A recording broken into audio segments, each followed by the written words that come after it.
आणि लक्ष्मी मातेचं बोलणं चालू होतं. लक्ष्मी माता, आता बायका जरा बरेच हुशार असतात नाही का, बायका सांगत असतात मी आहे म्हणून तुमचा संसार आहे.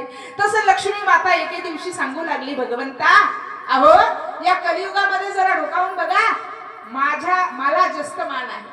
काय लक्ष्मी माता सांगू लागली, मला जास्त मान सन्मान आहे तुमच्यापेक्षा. लक्ष्मी मातेला सांगितलं सिद्ध करून दाखव. लक्ष्मी मातेनं सिद्ध करण्यासाठी एक अंतयात्रा चालू होती आणि अंतयात्रेमध्ये काय केलं तर पैशाचा पाऊस पडला.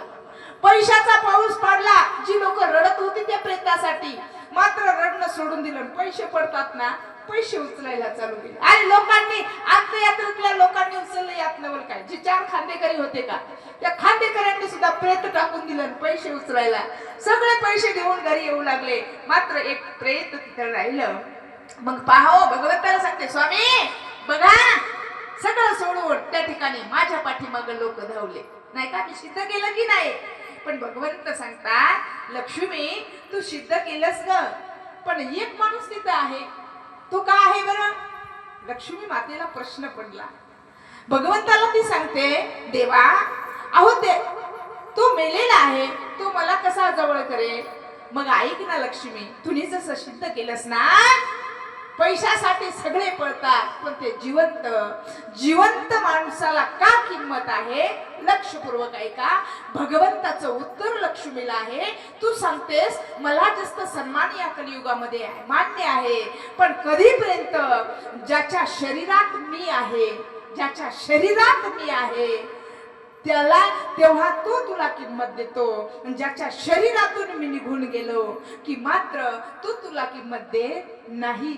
सगळे ज्याच्या शरीरात जे जिवंत होते त्यांनी तुला घेतलं, पण मात्र हे प्रेत पडले का, ते का तुला उचलत नाही, तर त्याच्या शरीरातून मी निघून गेलो ज्याच्या, आणि त्याला मग तो मात्र लक्ष्मीला जवळ करत नाही. मग ज्याच्यात राम आहे त्या गोष्टीला किंमत आहे, राम निघून गेला की त्या गोष्टीला किंमत नाही. हे भगवंताने लक्ष्मीला सिद्ध केलं.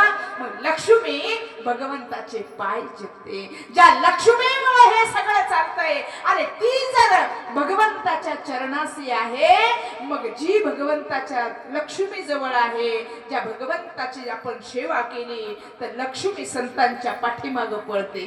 तुम्ही आपण सर्वसाधारण माणूस लक्ष्मीच्या पाठीमागं पळतोय, अरे लक्ष्मीच्या पाठीमागं पळतोय आणि संत मात्र त्या लक्ष्मीपासून लांब राहतात, पण लक्ष्मी तिच्या मागं पळते, संतांच्या मागं पळते. म्हणून साधू संत सांगतात, बाबा हे जीवन सुंदर करायचं असेल, जीवनाची किंमत वाढवायची असेल, नवे नवे पुढचा जन्म मृत्यू टाळायचा असेल तर प्रपंच करावा नेटका, जगा दिसू देऊ नका फाटका, त्यामध्ये असावा हरी नामाचा सुटका. गरुडाच्या प्रश्नाला उत्तर देत असताना भगवंताने सांगावं, ऐक गरुडा, तुझा प्रश्न होता या मानवाला जन्माला घातलंस, मेल्यानंतर त्या ठिकाणी जिवंत असताना याची कर्म चुकीची झाली तर त्याला कर्माचा दुःख भोगावं लागणार आहे. माणूस मेल्यानंतर त्या ठिकाणी 2 गती प्राप्त होतात, एक उत्तम गती आणि एक दुःख यातना, एक नरकाची गती. मग जीवन जगत असताना मानवाचे कर्म चुकीची झाली तर त्याला नरक यातना भोगावी लागते. ती नरक यातना भगवान परमात्म्याने गरुड पुराणामध्ये वर्णन केली. आणि म्हणून पहावी पुराणी विचारुनी. बऱ्याच लोकांची शंका असते, आमच्या महिला मंडळ सांगतात, पुरी हो गोंधून घ्या, गोंधून वरती म्हणे विचारलं जातं, नांदून आले की गोंधून सांगतात ना, नाही का. ते गोंधळ म्हणजे काय तर भगवान परमात्म्याचं नामचिंतन आहे. नामचिंतनाचा त्या ठिकाणी कपाळाला भगवान परमात्म्याच्या नावाने तिळा लावा, ते म्हणजे गोंधण आहे. आणि गळ्यामध्ये पवित्र अशी तुळशीची माळ धारण करा, ही माळ आपल्या सोबत येते. सांगा ना मायबा, गळ्यामध्ये महिलांच्या कितीही दागिना असू द्या, गाठला असू द्या, डोरला असू द्या, बाजीबंद असू द्या, पण मेल्यानंतर कुठपर्यंत आहे, स्मशानभूमीपर्यंत. कुणी तर नेतवी नाही, कुणी नेतात स्मशानभूमीपर्यंत, पण जायच्या अगोदर काढून घेतलं जातं ना. सब पैसे के भाई दिल का साथी कोई नाही. कितीही श्रीमंत माणूस असला, मोठा पुढारी असला, कुणी ऐकले का त्याला पैशात जाळले नाही ना. कधी ऐकले का त्याला माडीत गाडीत जळलंय नाही ना. नाही बाबा, शेवटी आपलं घर गावाच्या बाहेर. म्हणून काय करा, घे घे घे हरी नाम घे, माया सारी सोडून दे. तू म्हणशील पैसा अडका, तो इथंच राहील सडका. मेल्यावरती आपल्या बरोबर मातीचा एक मडका. घे घे घे हरी नाम घे, माया सारी सोडून दे.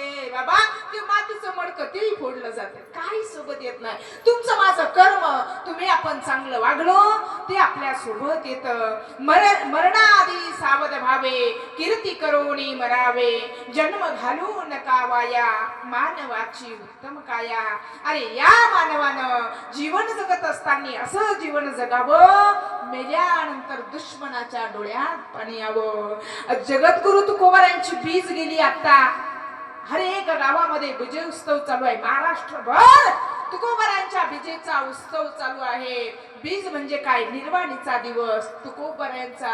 इतका बीजेचा उत्सव चालू आहे का, तर एकमेव संत मांदेवाडीमध्ये संत होऊन गेले. माणूस मेल्यानंतर देहाची राख होते, देहाची माती होते. पण जगद्गुरु तुकोबाराय, या तुकोबारांनी असा पुरुषार्थ केला, देह वैकुंठाला घेऊन गेले. आणि तुकोबारांचं जीवन चरित्र असं होतं की आज जी आपण आरती म्हणतो, तो तुकोबारांचा अट्टल वैरी 1-2 दिवसाचा नाही, तर अट्टल वैरी असणारा. त्या वैर्यानं म्हणावं, म्हणे रामेश्वर भट्ट तुझा, तुका विष्णू नाही तुझा. रामेश्वर भट्ट हे अट्टल वैरी, त्यानं तुकोबारायांचं वर्णन करावं. तुकिता तुलनेसी ब्रह्म तुकासी आले, म्हणून रामेश्वरे चरणी मस्तक ठेविले. आरती तुकारामा. बाबा, जीवन जगत असताना माणसाचं जीवन कार्य चांगलं असावं. बघा ना, आज या नदीवर एवढा समाज जमा झालाय का, तर या भीमाबाईने अगदी गोड वागल्या. नवे नवे त्यांचं जीवन चरित्र अगदीच गोड, अगदी स्वज्वळ, अगदी प्रेमळ स्वभावाच्या. गळ्यामध्ये कंठामध्ये सरस्वती सारखं गोड मंजूळ गाणं होतं नाही का. त्या ठिकाणी नवे नवे आपल्या उदरामध्ये ज्या लेकरांना जन्माला घातलं, त्या लेकरांना सुद्धा इतकं चांगलं जन्माला घातलं की आज हर एक क्षेत्रातली मान्यवर या ठिकाणी उपस्थित आहे. नुसती वारकरी संप्रदायाची नाही, तर राजकारण असो, शालेय शिक्षण असो, सगळ्या क्षेत्रातील मान्यवर या नदी किनारी उपस्थित आहे. याचं एकमेव कारण या माऊलीची कुस पवित्र, आणि त्या कुशीमध्ये जन्माला घातलेल्या मुलांना गोड संस्कार दिले, आणि त्या संस्काराने हा एवढा समाज या ठिकाणी उपस्थित झालेला आहे. मरावे परी कीर्ती रूपी उरावे, मरावे परी कीर्ती रूपी उरावे.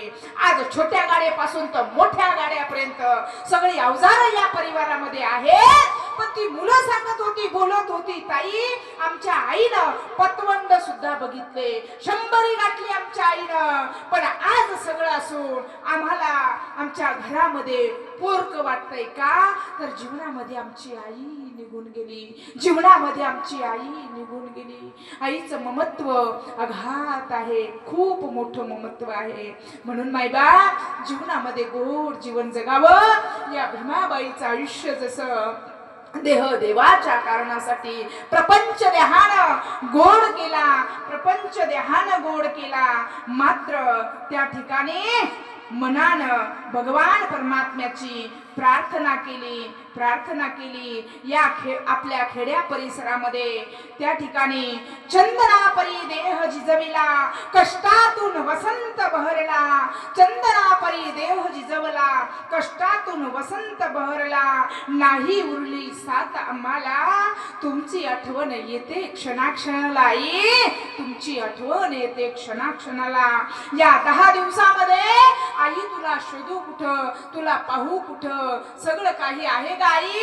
आमचे बाबा गेल्याच्या नंतर आमचा बाबा तू झालीस, आमची आई तू झाली, आमचा शिक्षक तू झालीस, सगळं काही तू झालीस. आई म्हणजे काय हो आई म्हणजे चैतन्याचा जागर, आई म्हणजे पाण्याची घागर, आई म्हणजे पहिलं व्यासपीठ, आई म्हणजे भाजीतलं मीठ, आई म्हणजे भाजीतलं मीठ. मी नेहमी सांगत असते दादा, महिला मंडळ तरीदार भाजी बनवा, चमचमीत भाजी बनवा, डोळ्याला दिसणारी, जिभेला पाणी येणारी अशी गोड तरीदार भाजी बनवा. पण खात असताना त्या भाजीमध्ये मीठ नसतं ना. अरे मिठा विना जशी भाजीला चव नाही, डोळ्याला दिसणारी चमचमीत भाजी भाजीत मीठ नसेल तर जिभेला चव येत नाही. तसं कुटुंबामध्ये सर्व काही आहे, पण कुटुंबामधून आई आणि बाप निघून गेल्यानंतर जसं भाजीमध्ये मीठ नसतं, तसं आई बाबा विना घर पोरकं होऊन जातंय. पण मायबाप सांगणार काय त्या ठिकाणी. आयुष्य हे शेवटपर्यंत नाही. या भीमाबाईचं भाग्य, या भीमाईचं भाग्य 100 गाठली, पतवंड बघितलं, बहुपुण्य या माऊलीनं केलं. पण आयुष्य गोड जगल्या, शेवटपर्यंत शरीराला आजार सुद्धा झाला नाही. गोड असा देह त्या ठिकाणी घेऊन माऊली निघून गेली. म्हणून या परिवारामध्ये दुःख आहे. म्हणून जीवनामध्ये नाथ महाराज सांगतात, संसार कसा देहाचा करावा, पक्षी अंगणी उतरती जे का गुंतोन या राहती, ऐसे असावे संसारी जोवरी प्राचनाची दोरी, वस्ती कर वस्ती आला प्राप्त समयी उठून गेला, ऐसे असावे संसारी जोवरी प्राचनाची दोरी. बाबा जीवन माणसाचं गोड असावं. कसं संसारामध्ये किती माया ठेवावी. पक्षी अंगणात येतात, दाणे खाऊन उडून जातात, त्याप्रमाणे माणसाचं जीवन असावं. अरे माणसाचं जीवन, माणसाचं संसारावरचं प्रेम कसं असावं. घरात पाहुणा आला, सकाळ झाली की पाहुणा उठून जातो, ऐसे असावे संसारी जोवरी प्राचनाची दोरी. संसार शरीरानं करा. कृष्ण परमात्मा सांगतात, मनुष्य जन्माचं सार्थक करायचं असेल तर या मानवाने चांगलं वागा, चांगलं बघा. साज आणि मवाळ मितुले परी रसाळ शब्द जैसे कल्होळ अमृताचे, मुखी अमृताची वाणी देह देवाच्या कारणी. वयाच्या 21व्या वर्षामध्ये माझ्या ज्ञानोबारायांनी या जगाला महान असा ज्ञानेश्वरी सारखा ग्रंथ दिला आणि जगाची माऊली झाली. पुरुष संत असताना 21 वर्षामध्ये जे तरुण भरकटत फिरतात, या वयाच्या 21 मध्ये या जगाची माऊली झाली. ज्ञानोबारायांनी सांगावं, हे विश्वची माझे घर, ऐसी मती जयाची स्थिर, किंबहुना चराचर पणची झालो. जगाची माय झाली, जगाची माय झाली. ज्ञानाचा सागर, अथांग सागर असणारी माझी ज्ञानोबाराय.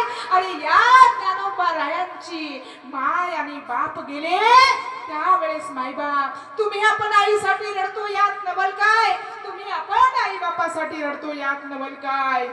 जगाचा माय असणारा ज्ञानोबाराय, महाविष्णूचा अवतार असणारा ज्ञानोबाराय. आई वडील पैठणच्या ब्राह्मणाने न्याय दिला. तुमच्या मुलांच्या मुंजी व्हाव्या असं वाटतंय ना, तुम्हाला देहांत प्रायश्चित्त घ्यावं लागेल. विठ्ठल पंत जड अंतकरणाने, जड पावलाने आपल्या आळंदीमध्ये आले. पत्नीला सांगावं, देहांत प्रायश्चित्ताची शिक्षा दिली. रात्र कशी तरी काढली, सकाळ झाली. आपल्या लेकरांना उद्या आम्हाला जायचं आहे, आम्ही गेल्यानंतर आमच्या मुलांना काय खायला मिळेल म्हणून आपल्या मुलांना पुरणपोळीचा स्वयंपाक केला. गोड जेवण, गोड जेवू घातलं. मुलांनी विचारावं, अगं आई आज काय सण आहे का, कशासाठी गोड जेवण केलं. नाही रे लेकरांनो, वाटलं म्हणून केलं, गोड जेवण केलं. संध्याकाळ झाली, मुलं झोपी गेली, अंतरुणात झोपी गेली. पहाट झाली. आता विठ्ठल पंताने देव्हाऱ्यामध्ये पत्र लिहून ठेवलं, ज्ञाना निवृत्ती सोपाना आम्ही जातो, मुक्ते आम्ही जातो. पैठणच्या ब्राह्मणाने न्याय दिला, तुमच्या मुंजी व्हाव्या म्हणून आम्हाला देहांत प्रायश्चित्त घ्यायला सांगितलंय.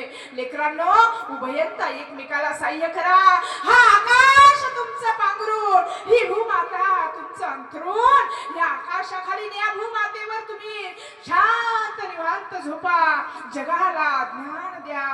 हे पत्र आपल्या विठ्ठल पंताने त्या पत्रात लिहून ठेवलं. पहाट झाली आणि त्या ठिकाणी रुक्मिणी मातेला सांगितलं, रुक्मिणी येतेस ना ग. पण अगं आईची ममता, आईची माया इतकी सखोल असते, किती माया असते. ऐका मायबाप, त्या आईनं काय करावं, 4 लेकरांना झोपी घालू दिलं. निवृत्ती जवळ गेली, निवृत्तीच्या डोक्यावर हात फिरवावं. ज्ञानाच्या डोक्यावरून हात फिरवावा, सोपानाच्या डोक्यावरून हात फिरवावा, अलगद हात आपल्या 5 वर्षाची मुक्ताईच्या डोक्यावरून हात फिरवावा.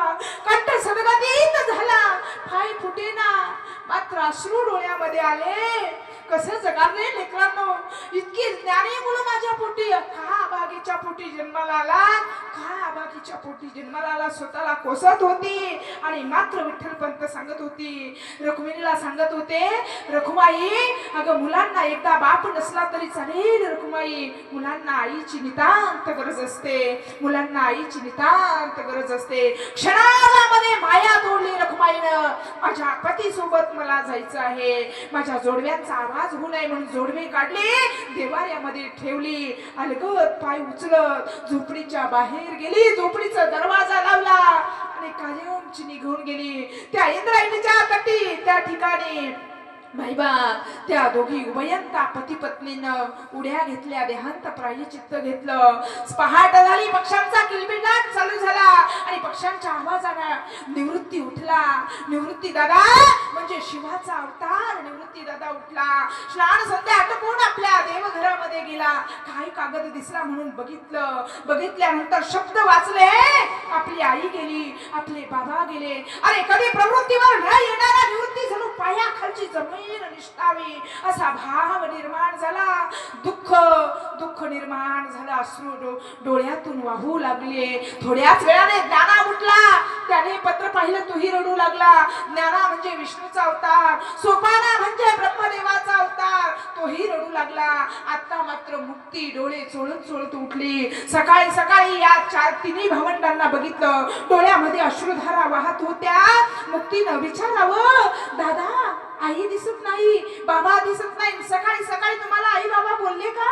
का रडतात रे दादा, का रडतात? त्यावेळेस ज्ञानाने आपल्या मुक्तीला हृदयाशी धरलं. आता मुक्तीला समजवावं तरी कसं? ज्ञानाने मुक्तीला आपल्या हृदयाशी धरलं आणि मुक्तीला सांगावं, मुक्ते आपली आई आणि बाबा या जगाचा निरोप घेऊन कायमचे निघून गेले. कुठं गेले रे दादा?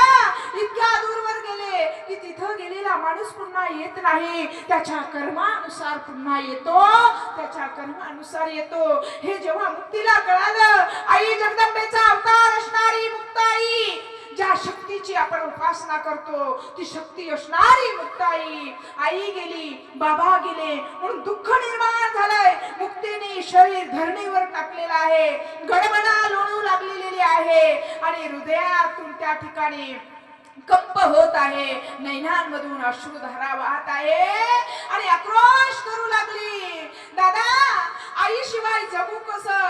आई बाबा तुमच्या शिवाय जगू कसं? या जीवनाचा संघर्ष कसा करावा, कसं जगावं ग आई? आणि अशी टाहो फोडला आई, टाहो फोडला आणि मुखार विंदातून शब्द उद्गरले, आई वाचोनी पोरवे गळे,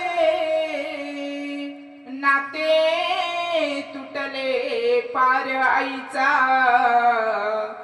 मावळला धर बाबांचा, मावळला धर वाढविले तू अंगा खांद्यावर, वात्सल्याच्या प्रेम भरात बाबा दिसेना, जनी नावनी आई दिसेना, जनी नावनी धीर कसा धरणार आईचा, मावळला धर बाबांचा, मावळला धर. कोण रडतंय आईसाठी?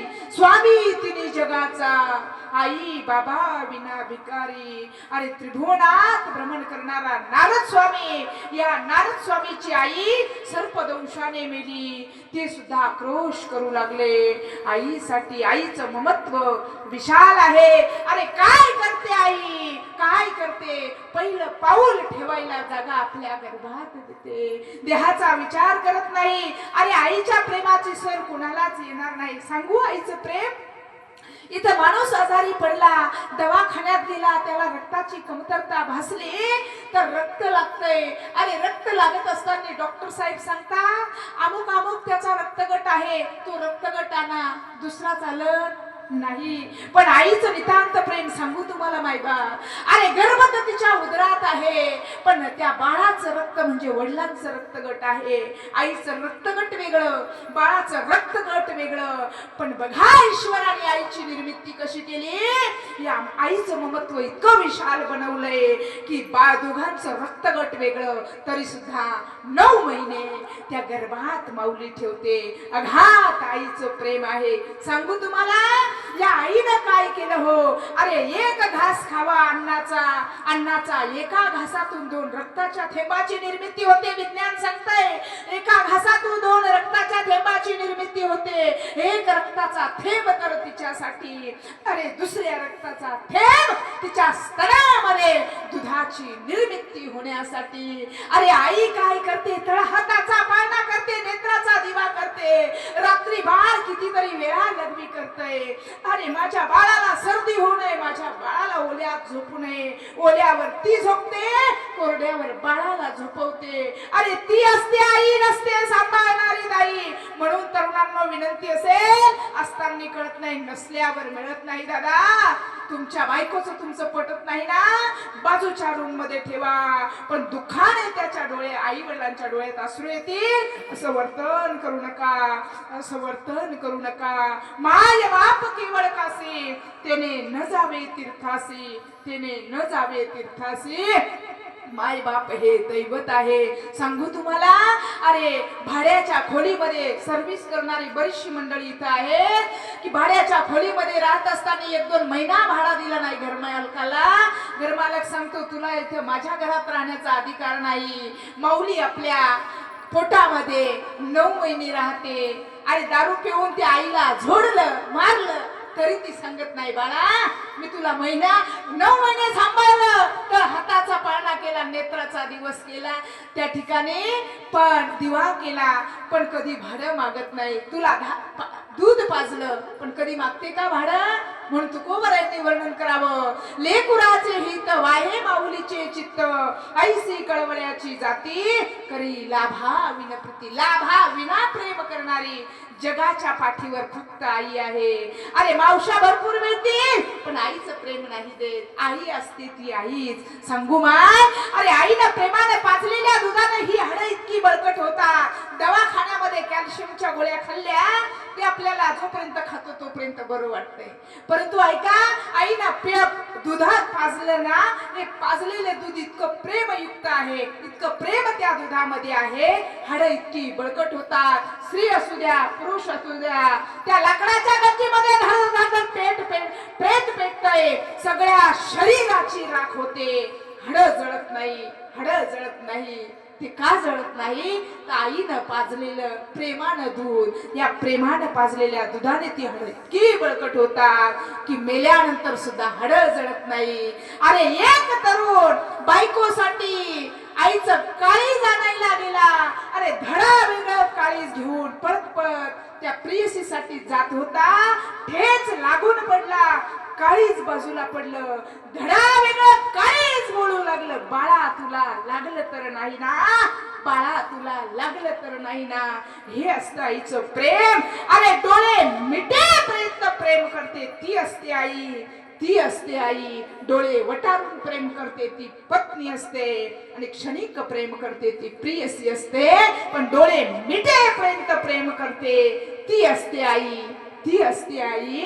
आणि म्हणून मायबाप जीवनामध्ये किंबहुना धनुर्धरा, जो मातेची उदरा तो मातेचा सोयरा केतुला पा. म्हणून मायबाप जीवनामध्ये आईची सेवा करा, बाबाची सेवा करा, साधू संतांची सेवा करा, भगवंताची भक्ती करा, वाड वडिलांच्या नावानं पिंडदानादी कार्यक्रम करा. आज माऊलीचा दशक्रिया या ठिकाणी आहे, या निमित्तानं सांगेन. तेव्हा आपला विषय होता की बाबा माणूस मेल्यानंतर पुन्हा जन्माला येत नाही, बऱ्याच लोकांचा भ्रम आहे. पण नयनम छिंदन्ति शस्त्राणि नयनम दहती पावकः न चेन क्लेदयन्तोप्ये न शोषयति मारुतः. आत्म्याला कधीच मृत्यू नाही. तुमच्या माझ्या मागच्या जन्माचं पुण्य म्हणून माणूस जन्माला आलो. या जन्मातला पुण्याईनं पुढे जन्म मृत्यू टाळता येतो, पण ते कर्म तसे असावे. नाही कर्म चुकीची झाली मात्र दुःख भोगावं लागतं. एक एक योनी कोटी कोटी फेरा मग लागे वारा मानवाचा. माणूस मेल्यानंतर 10 दिवसाने दशक्रिया करावा, 13व्या दिवशी 13वं करावं. 13व्याच्या सकाळपासून त्या आत्म्याचा प्रवास चालू होतो. आजच्या दिवशी आईच्या आत्म्याला अंगठ्या एवढं शरीर प्राप्त झालेलं आहे आणि मग प्रवास 13व्या पासून वर्षापर्यंत. ज्याने चुकीची कर्म केली, चांगला वागला नाही, आई बापाची सेवा केली नाही, नामस्मरण केलं नाही, केवळ राक्षसासारखा जो जगला, मेल्यानंतर त्याच्या आत्म्याला न्यायला यमाचे दूत येतात. झोडीती मारीती तोडीती निष्ठुर यमाचे किंकर बहुसाल. मग मात्र त्या वर्षभरापर्यंत प्रवास आहे. 13व्या पासून 28 प्रकारचे नरकाचं दुःख आहे आणि मग 17 दिवस वायू मार्गाने जातो. पहिला मुक्काम सौरपूर नावाचं गाव आहे. युगेंद्र भवन, नगेंद्र भवन, अग्नितत्व, वायुतत्व, कुंभीपात, हजारो सूर्याचे चटके, हजारो विंचूच्या वेदना दिल्या जातात. भयानक दुःख आहे. 6व्या महिन्यानंतर वैतरणी नावाची नदीचा प्रवास आहे. सांगेन मायबाप तुम्हाला, वैतरणी नावाची नदी रक्तपुनी वाहत आहे. त्या नदीमध्ये बुडवलं जातं. मग पुढे 11व्या महिन्यामध्ये धर्मराजाच्या नगरीत आत्मा नेला जातो. यमधर्मराजाच्या नगरीत आत्मा नेल्यानंतर त्या ठिकाणी यमधर्मराजा चित्रगुप्ताला सांगतो, हा जो पाहुणा आपल्या नगरीत आलाय, याने जन्मापासून मरेपर्यंत पाप पुण्य काय केलं त्याची यादी मला दाखव. वर्षाच्या दिवशी चित्रगुप्त पाप पुण्याची यादी घेऊन यमधर्मराजा पुढे हजर होतात. आता लक्षपूर्वक ऐका. आता बघा, वर्षाच्या दिवशी मेलेल्या माणसाची हजरी नेली जाते. त्या हजरीमध्ये नुसतं पुण्य असेल तर यमधर्मराजा कुठं देतो? वैकुंठ भुवनी घर केले, वैकुंठात जागा देतो. आणि पाप पुण्य त्या जीवाचं असेल तर पुन्हा माणूस जन्म वर्षाच्या दिवशी जन्माला घालतो. नुसती पाप झाली असतील त्याच्या यादीमध्ये, तुम्ही आपण ठरवणार नाही, ठरवणारा चित्रगुप्त आहे. आणि मग यमधर्मराजा आहे. जर पाप झाले असतील तर एक एक योनी कोटी कोटी फेरा मग लागे वारा मानवाचा. उपस्थित पैकी बऱ्याच लोकांची शंका असते, माळकऱ्यांना रिकामटा काम नाही ना म्हणून ते भजन करतात. पण उपस्थितांपैकी विश्वास नसेल ना, पुराण वाचता येत नाही ना, हरकत नाही. पण ऐका, या तिन्ही पैकी वैकुंठात तुम्हाला जायचं मेल्यानंतर, का माणूस बनायचं, का नरकात जायचं, तुझं आहे तुझं पासी, परी तू जागा चुकलासी, तुझं भावा आहे देव तरी हा सुलभ उपाव. म्हणून माई बापू हो, जीवनामध्ये कर्म चांगली करा. कैलासवासी भीमाबाईंचं कर्म चांगले, अगदी स्वज्वळ प्रेमळ स्वभाव आणि कंठामध्ये गोड गायन या माऊलीचं होतं. आणि म्हणून जीवनामध्ये आईचं माया अख्ख्या गावाला दिली, परिसराला दिली. म्हणून आईच्या जाण्याने संपूर्ण परिवारावरती अत्यंतिक दुःख निर्माण झालंय. म्हणून ही मुलं सांगतात, कशाला सोडून गेलीस तू स्वर्गाला, कोण वागवेल तुझ्या या बाळाला. बालपणी मी खेळ खेळता दिसत होतो ताना, अमृताहुनी गोड आई पाजला तुपाना. कशाला सोडून गेलीस तू स्वर्गाला, कोण वागवेल तुझ्या या बाळाला. गेले दुरी दिगंतरा पुन्हा येणे नाही, घरा विजला हो नंदा दीप. कशी जाऊ मी मंदिरी, लाडकी हो माझी आई, वाट पाहते कैवारी. होई रखुमाई गेली झाली उदास पंढरी, श्रद्धांजली देता थर थरे माझी काया. राहू दे रे देवराया मोक्षपदी आमची आई, राहू दे रे देवराया मोक्षपदी आमची आजी. या आईच्या आशीर्वादानं नातवंड सुद्धा चांगल्या पदावर विराजमान आहेत. मुलं पंतू अगदी घर अगदी सुशिक्षित हे घराणं आहे, श्रीमंती आहे. आईच्या पुण्याईनं वंशाच्या पुण्याईनं हे सगळं मिळत असतंय. आणि म्हणून माईबाप जीवनामध्ये या आजीच्या जाण्याने या आईच्या जाण्याने नातवंडांना मुलांना मुलींना दुःख आहे. ती मुलं सांगतात अगं आई आई आई आई आई म्हणावे कुणाला, आई आई आई आई म्हणावे कुणाला. आई अमुच्यासाठी कष्ट केले फार, सोडून या गेली आई सारा परिवार. लेकी सुना रडत बसतील काना कोपऱ्यात, आठवण येते आई याच क्षणात. आईचं महत्व कितीतरी कवींनी वर्णन करावं. आई माझे मायेचा सागर, दिला तिने जीवनाला आकार. आई वडील माझे थोर, काय सांगू त्यांचे उपकार. जीवनाच्या वाटेवरती किती असतो त्यांचा आधार. आई माझी मायेचा सागर, दिला तिने जीवनाला आकार. रख रख त्या रानात तळप त्या उन्हात, राहिलीस आई तू गया कष्टाच्या घामात. कधी मिळेना मुठभर घास, कधी घडेल तुला उपवास. ओल्या मातीतून चालताना तुडविले काट्याचे फास. आई माझी मायेचा सागर, दिला तिने जीवनाला आकार. परिवार सांगतो अगं आई नभीची चांदणी तू ग चंदराची कोर. शीतल तुझी छाया मला हवी जीवनभर, या शीतल छायेमध्ये उभं आयुष्य जगेन. आई देवापासी मी ग आई तुलाच ग मागेन. आई माझी मायेचा सागर, दिला तिने जीवनाला आकार. आणि म्हणून कैलासवासी भीमाईच्या जाण्याने या संपूर्ण परिवारावरती अत्यंतिक असं दुःख निर्माण झालं. आणि म्हणून ही पोकळी भरून निघण्याजोगे नाही.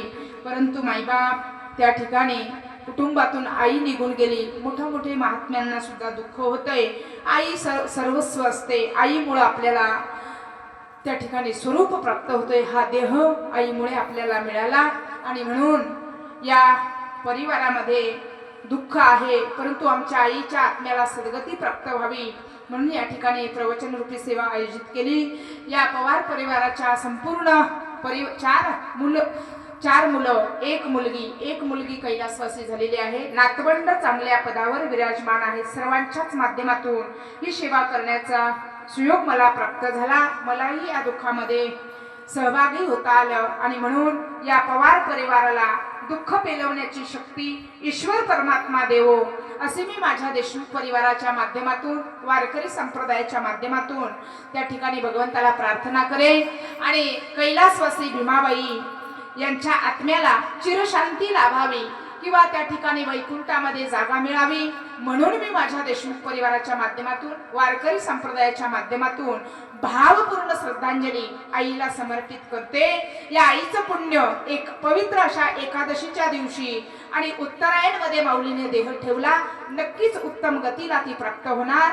बघा आम्ही इथं आलो तिथपासून कावळे एवढे होते.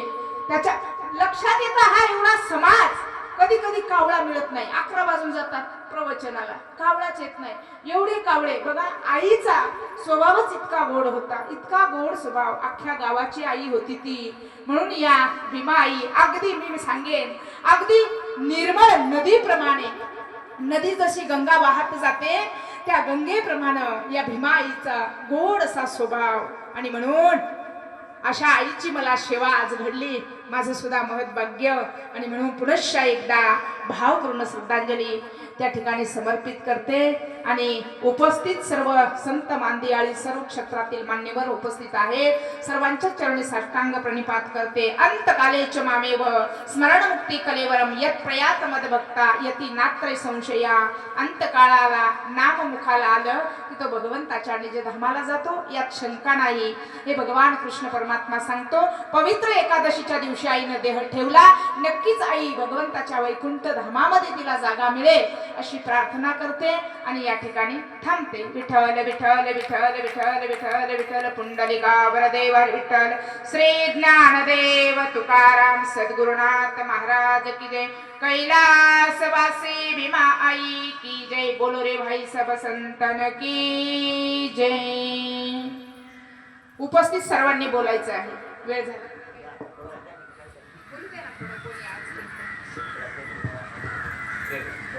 Josh.